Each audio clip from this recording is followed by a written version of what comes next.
Good evening and welcome. Let's take a look at the top story we are tracking for you. The Collective Security Treaty Organization met amid the unrest in Kazakhstan. But that wasn't the only focus for the bloc.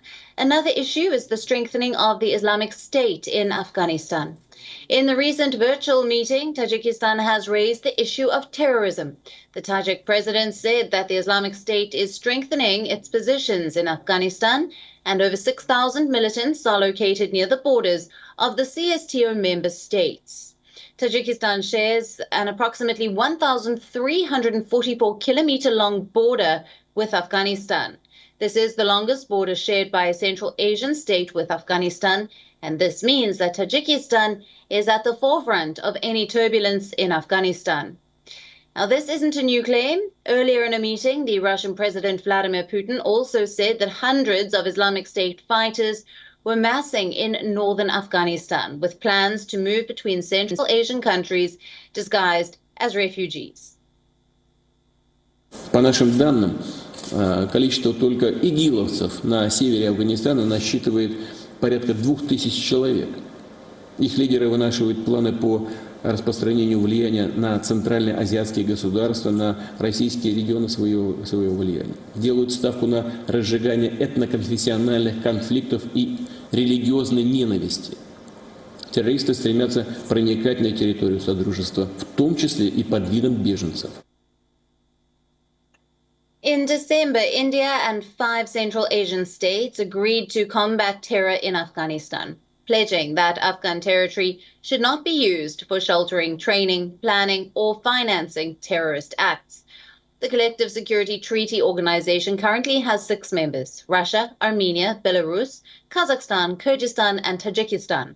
It was formed after the Soviet Union was collapsed. The bloc has been building its capacity since the 2000s, often led by Russia.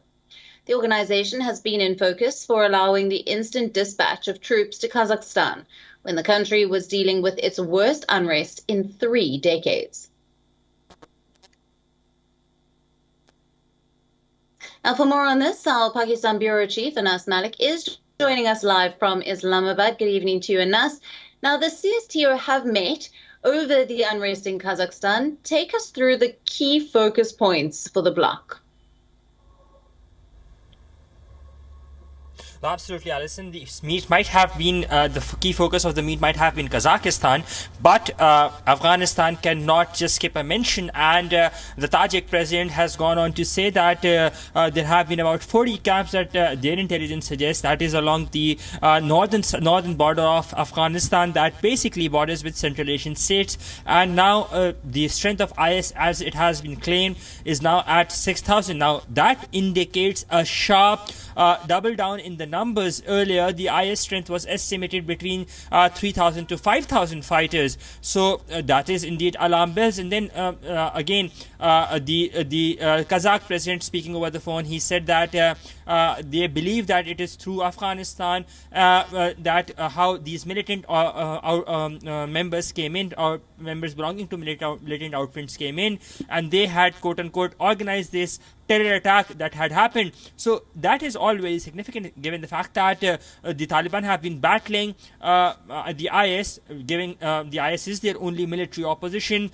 There have been tall claims that have been made by the Taliban, but the concerns continue to raise by all Western countries, including Iran, Pakistan, Uzbekistan, Tajikistan, and in fact the United States of America as well. So these specific inputs, these specific mentions with regards to Afghanistan and the terror influx, or the likely or alleged terror influx that is going through from Afghanistan into Central Asian countries, is indeed a cause of concern. Alison? Absolutely. I'll reiterate what you said. Let's just go back. The Tajikistan has raised, of course, the issue of terrorism. This issue, of course, of the strengthening of Islamic State in Afghanistan could have far-reaching consequences for not just the region, but for the rest of the world as well.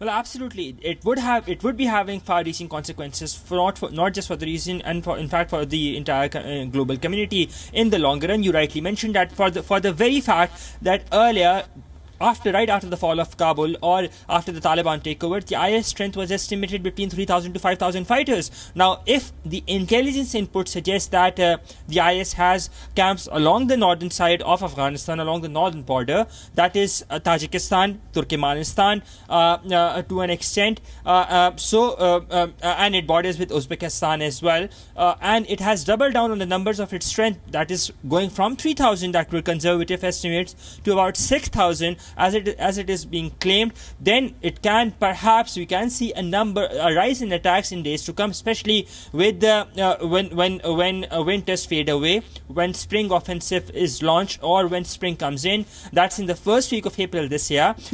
That's when we'd be seeing a rise in attacks, and that is what is going to be real alarm bells for the global community, because nobody, and I repeat, nobody would be safe regardless of whatever their location is. So these alarm bells that have been raised by the Tajik president would have to be given a heed by the international community.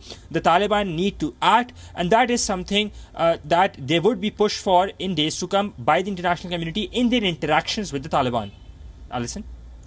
Anas, thank you very much for bringing us all the latest details there. WION, now available in your country. Download the app now. Get all the news on the move.